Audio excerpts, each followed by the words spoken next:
way to right wrongs is to turn the light of truth upon them.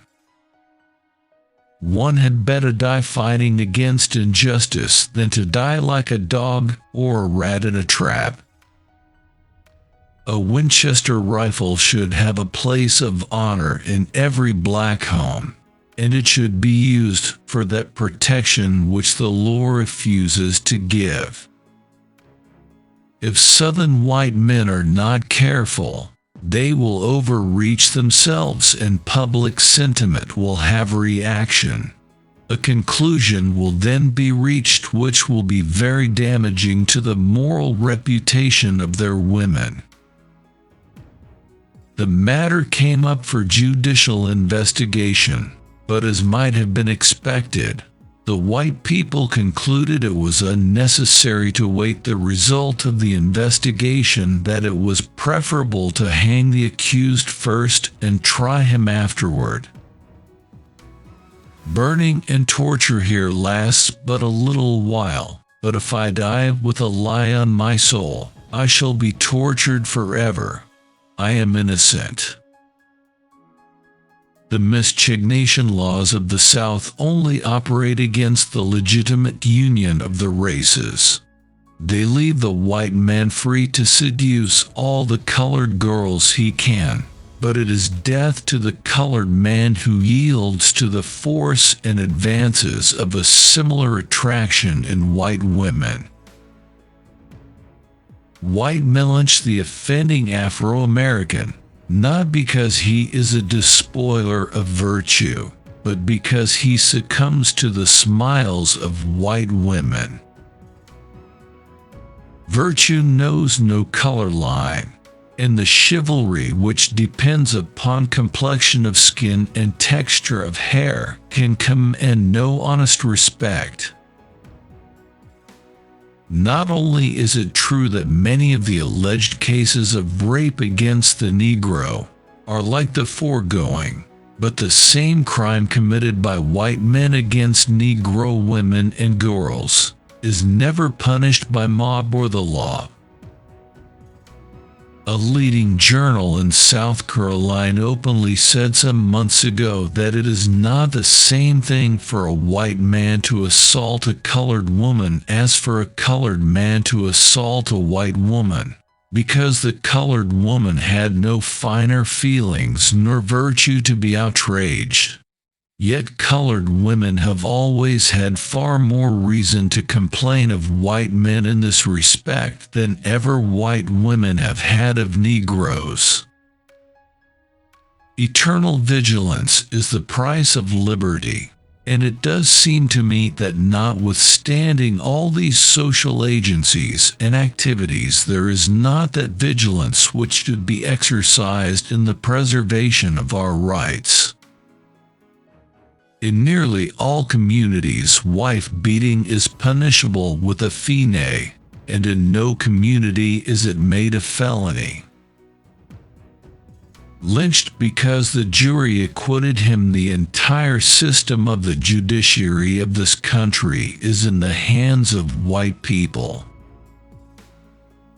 To this add the fact of the inherent prejudice against colored people, and it will be clearly seen that a white jury is certain to find a Negro prisoner guilty if there is the least evidence to warrant such a finding. Meredith Lewis was arrested in Roseland, La, in July of last year. A white jury found him not guilty of the crime of murder wherewith he stood charged. There can be no possible belief that these people were inspired by any consuming zeal to vindicate God's law against segregationists of the most practical sort. The woman was a willing partner in the victim's guilt, and being of the superior race must naturally have been more guilty. Lee Walker, colored man, accused of raping white women, in jail here, will be taken out and burned by whites tonight. Can you send Miss Ida Wells to write it up?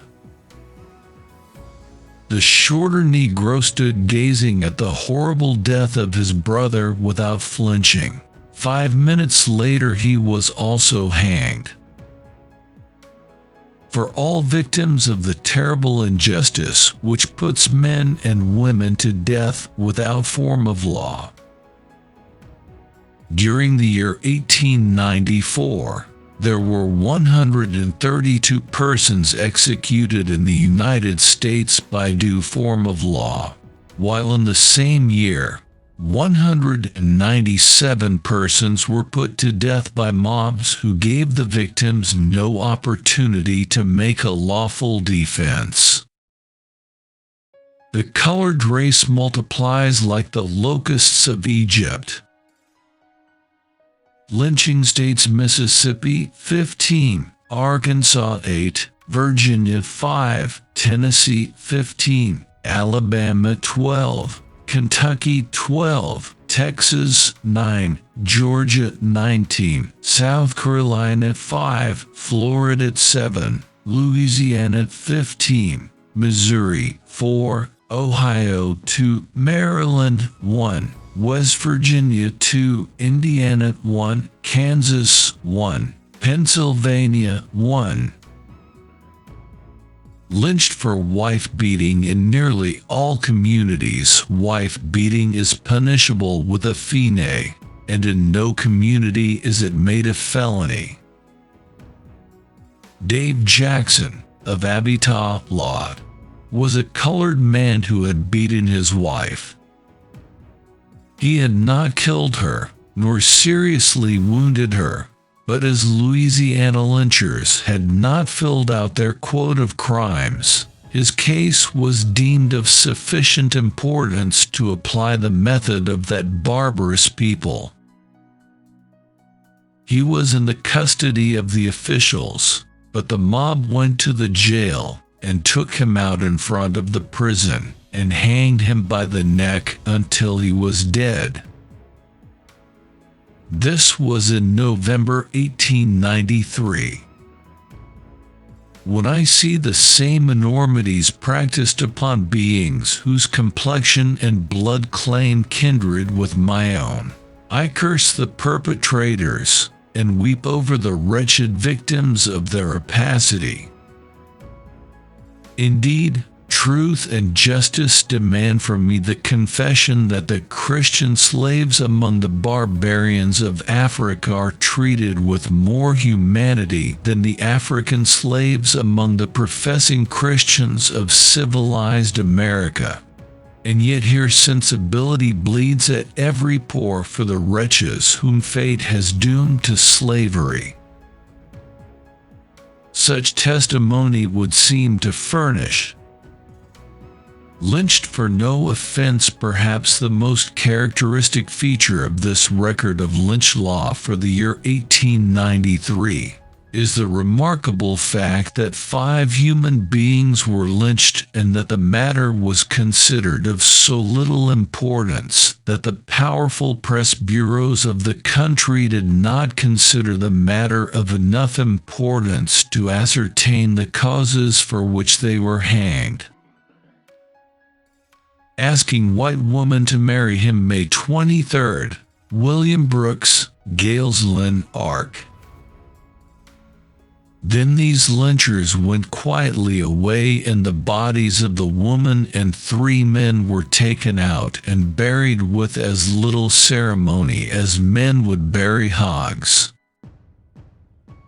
Negro, and also that which was used to lead him from the jail, were eagerly sought by relic hunters. They almost fought for a chance to cut off a piece of rope, and in an incredibly short time both ropes had disappeared and were scattered in the pockets of the crowd in sections of from an inch to 6 inches long. Others of the relic hunters remained until the ashes cooled to obtain such ghastly relics as the teeth, nails, and bits of charred skin of the immolated victim of his own lust. The next morning, the newspapers carried the news that while our meeting was being held, there had been staged in Paris, Texas, one of the most awful lynchings and burnings this country has ever witnessed. A Negro had been charged with ravishing and murdering a 5-year-old girl.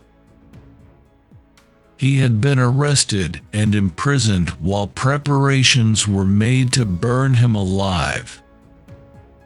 The local papers issued bulletins detailing the preparations. The school children had been given a holiday to see a man burned alive, and the railroads ran excursions and brought people of the surrounding country to witness the event, which was in broad daylight, with the authorities aiding and abetting this horror. The dispatches told in detail how he had been tortured with red-hot irons, searing his flesh for hours before finally the flames were lit, which put an end to his agony. They also told how the mob fought over the hot ashes for bones, buttons, and teeth for souvenirs.